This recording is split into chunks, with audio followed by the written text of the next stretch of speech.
So good morning. There are only 130 or so High Court judges in England and Wales out of a total of many thousands of judges.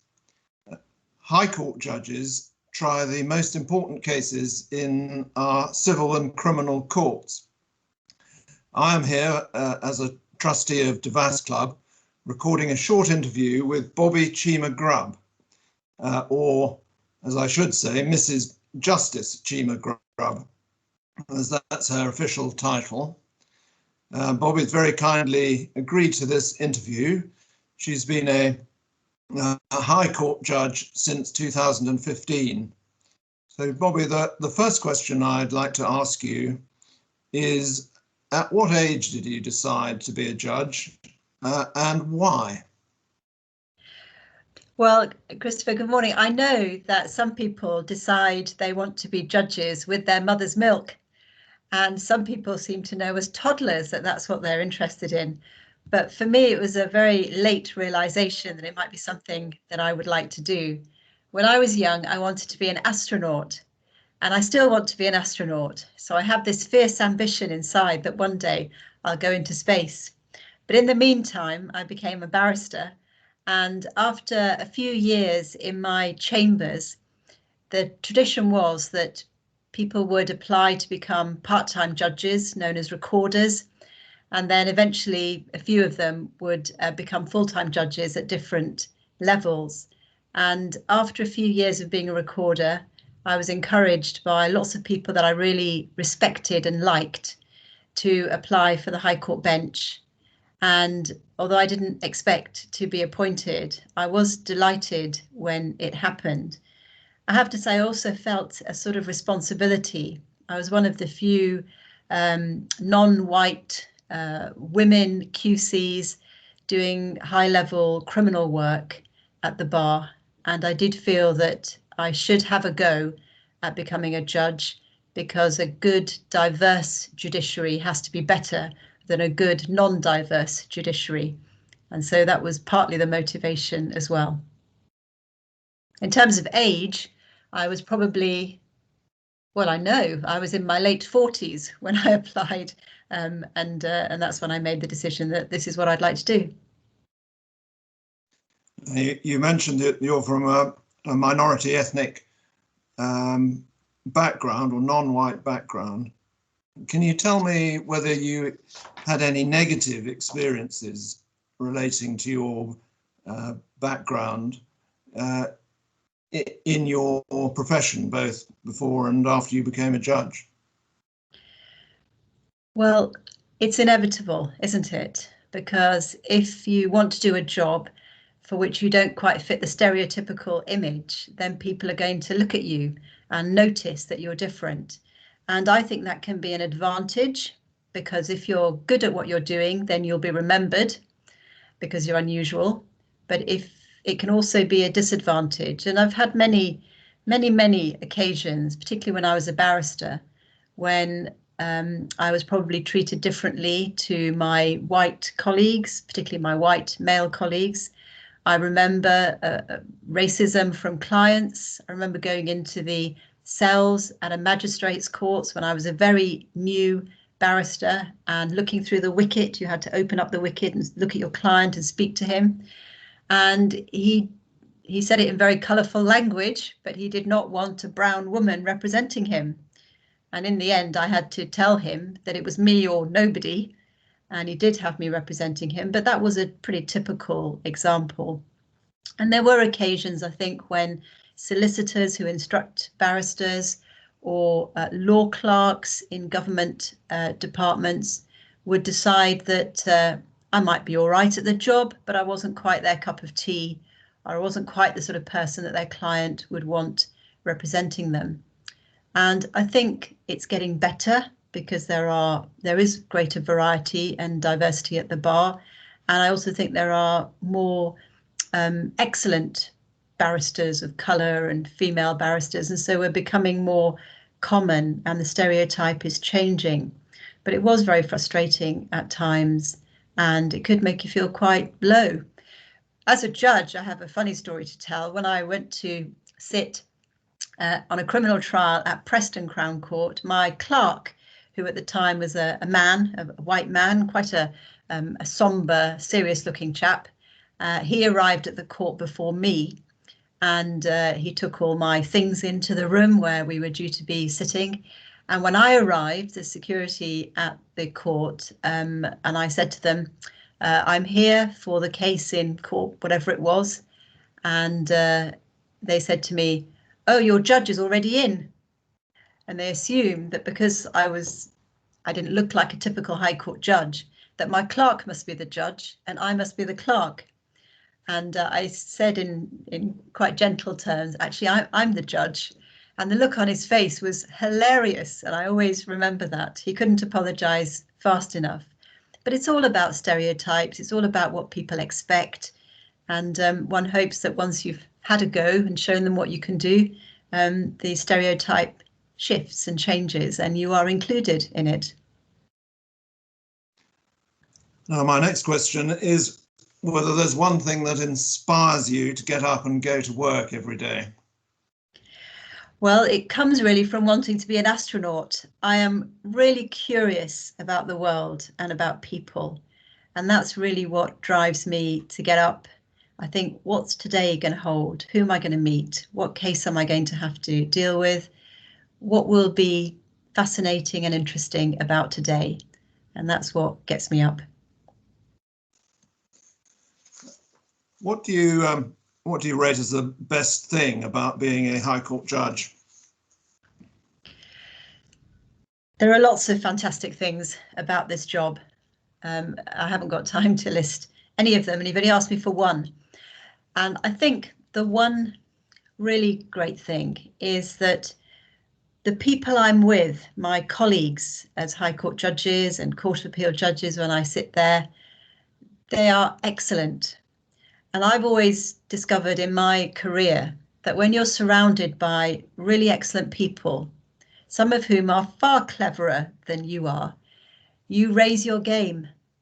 And I think that's the best thing about being a High Court judge. The company, the collegiate atmosphere, the friends that you make, and the fact that you're surrounded by really excellent lawyers and really good people. Now, what advice would you give to young BAME children, for example, young members of the Devas Club, in terms of following their goals and aspirations? Well, like me, you can aim really high to become an astronaut and not quite hit that goal, but still achieve something. And my ambition has always been to do something really useful, really well. And that kind of keeps me going. I always want to be better at what I'm asked to do. And I often feel I'm not quite good enough, but I've learned that people take you very much at your own estimation. And it's really important not to put yourself down. So for a young person who has big ambitions, I would say, know yourself and believe that there is a place for you where your talents and your abilities can be put to good use. And one of my favourite quotes, and I've kept this from childhood, is from Jane Eyre. And it sort of focuses on the position of women, but it's the same for anyone who is in a bit of a minority, they feel. And I'll read it to you because I find it inspiring. Women are supposed to be very calm generally, but women feel just as men feel. They need exercise for their faculties and a field for their efforts as much as their brothers do. They suffer from too rigid a restraint, too absolute a stagnation, precisely as men would suffer, and it's narrow-minded in their more privileged fellow creatures to say that they ought to confine themselves to making puddings and knitting stockings, to playing the piano and embroidering bags. It's thoughtless to condemn them or laugh at them if they seek to do more or learn more than custom has pronounced necessary for their sex. And the truth is, we all have an enormous amount of potential, and most of us are far more capable than we think we are. So I would say to young people, go for what your dream is and don't let people put you off. Now, you've mentioned these stereotypical assumptions that are sometimes made, and we often hear the expression systemic racism or institutional racism. What changes would you like to see to be made to address those questions in our society?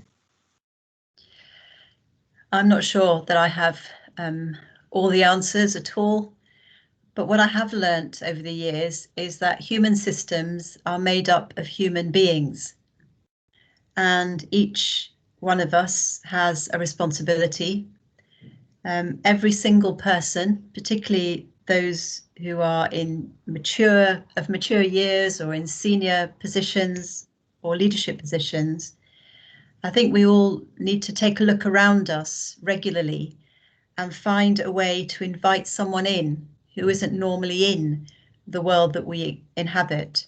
So whether it's in your company, whether it's in your team, whether it's in your network, if you don't normally see people of a particular background or type, then invite them in. Find some way of opening the door, because, you know, we get as much as we give in that sort of situation, and we get a lot more that we can't predict when we invite someone different into our lives and our organizations. I mean, more practically, money talks. Pay equality is really, really important, and anything that anyone can do to ensure that people are paid equally for the work they do is so important. And I also think that many organizations have diversity and inclusion strategies, and they get put on a shelf once they've been created. And making sure that the diversity and equality initiative really does improve diversity and equality is a very good way to go. And donating to charities that are interested in this work, that's really important. Lots of people do good, hard, dedicated work, and they need help. They need admin help. They need to be able to pay for people to do bits of the projects. And then I suppose the last thing that comes to my mind is mentoring. And, you know, we all think we understand what mentoring is, but it's on lots of different levels. And sometimes I can tell you from my own experience, you might like this story. When I was a very young pupil barrister, my head of chambers asked me to do a bit of work for our specialist bar association, the Criminal Bar Association. And when I'd done the work, he asked me to go to one of the meetings and present it. So that in itself was an enormous step for me to feel as a pupil that I could go and present to them. And that was a bit of mentoring. He kind of made me think, actually, Bobby, I can do this sort of thing. But while I was at the meeting, in the margins of the meeting, I met a very well-respected female QC called Anne Rafferty. And we only exchanged words very briefly. Hello, how are you enjoying pupillage, that kind of thing. It was a few minutes. And 6 months after this, I was coming up out of Temple Tube Station, and she was coming down the stairs to go into the tube. And she stopped and she spoke to me and she said, "Hello, Bobby, how's it going?" And that had such a profound impact on me, that this really well-respected, experienced woman, senior in the profession, should take the trouble to remember me and speak to me. It had a big, it made me feel part of the profession in a way that I suppose lots of other things just hadn't quite, because I felt so different. So, I mean, we never became close friends or anything like that, but she was always on the horizon during my career. And from time to time, if we met, she would ask how I was doing and encourage me. And that kind of having a friend, having an ally, having a mentor of some kind is a tremendous gift you can give to a young person. Bobby, thank you very much for taking the time to talk to me this morning and for your inspiring answers. Thank you very, very much indeed. It's been my pleasure. Thank you very much, Christopher.